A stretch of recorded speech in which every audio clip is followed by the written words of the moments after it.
Voici un nouvel épisode de ma série L'Histoire dans l'assiette où chaque plat raconte un moment de notre passé.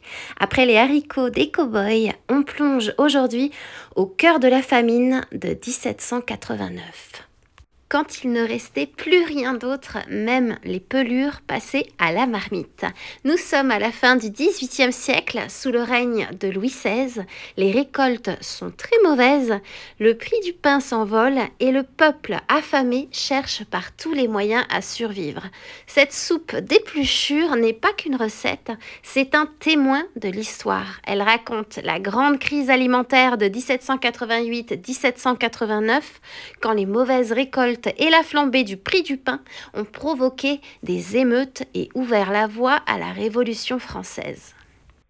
Et comme le rappelle le ministère de l'Agriculture, en 1789, les Français mangeaient surtout des potages de légumes modestes, du chou, du navet, du poireau. Dans les campagnes comme dans les villes, on inventait des soupes de misère, des recettes de disette où rien ne se perdait. Cette soupe d'épluchure, c'est l'exemple parfait.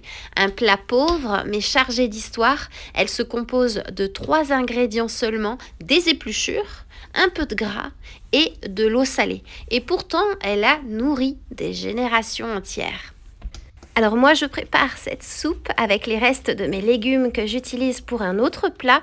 Rien ne se perd. J'ai donc mis de côté environ 250 g d'épluchures, des pelures de carottes. Alors oui, les miennes sont oranges, mais à l'époque, elles étaient sans doute jaunes ou blanches. Les variétés oranges sont arrivées quand même plus tard. Des verres de poireaux, des pelures de gousse d'ail, pelures de navet et quelques feuilles extérieures de chou vert.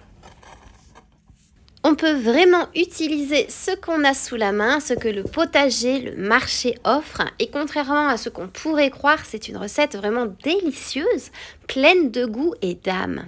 Je prends ensuite une cuillère à soupe de gras, du gras de bœuf ou du gras de porc, selon ce qu'on a sous la main. À l'époque, ce petit morceau de graisse, c'était la clé du bouillon, quelques calories en plus et une vraie richesse en goût. Et dans mon faitout posé sur le poêle à bois, je fais fondre la graisse. Une fois fondue, j'ajoute toutes mes épluchures. Tu peux les hacher si tu le souhaites, mais inutile de les couper trop finement. De toute façon, elles vont fondre en bouche grâce à la cuisson.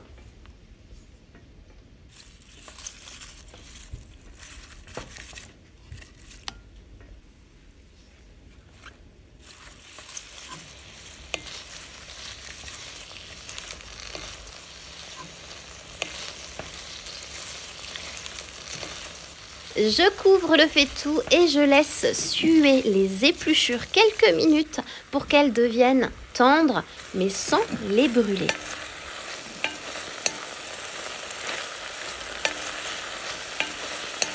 Ensuite, j'ajoute 1 litre d'eau salée.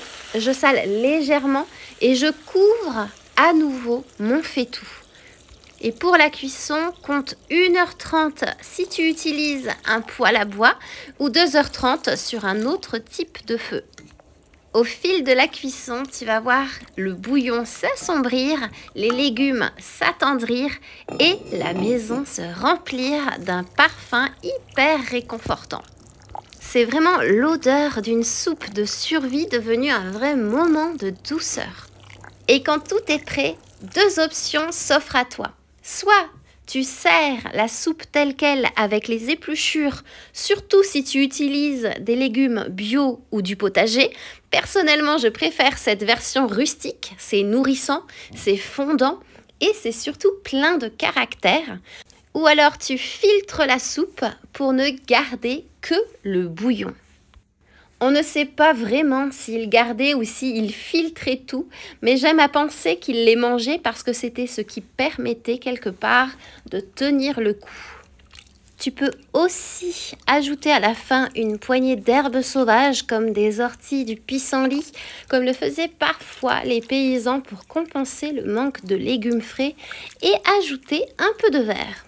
Cette soupe d'épluchure est née d'une époque de vraie famine. C'est plus qu'une recette, c'est un souvenir de résilience, une trace d'un temps où il fallait tirer le meilleur du peu.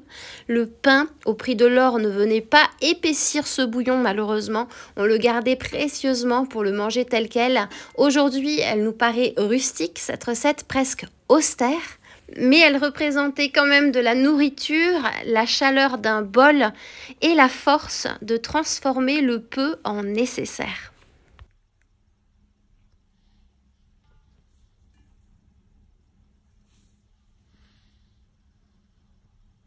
Et ma question du jour pour toi est la suivante. Quelle est chez toi la recette la plus simple ou alors la plus pauvre que tu aies mangée ou que tes grands-parents racontaient? Hâte de lire ta réponse en commentaire et en attendant moi, il ne me reste plus qu'à te souhaiter une délicieuse dégustation.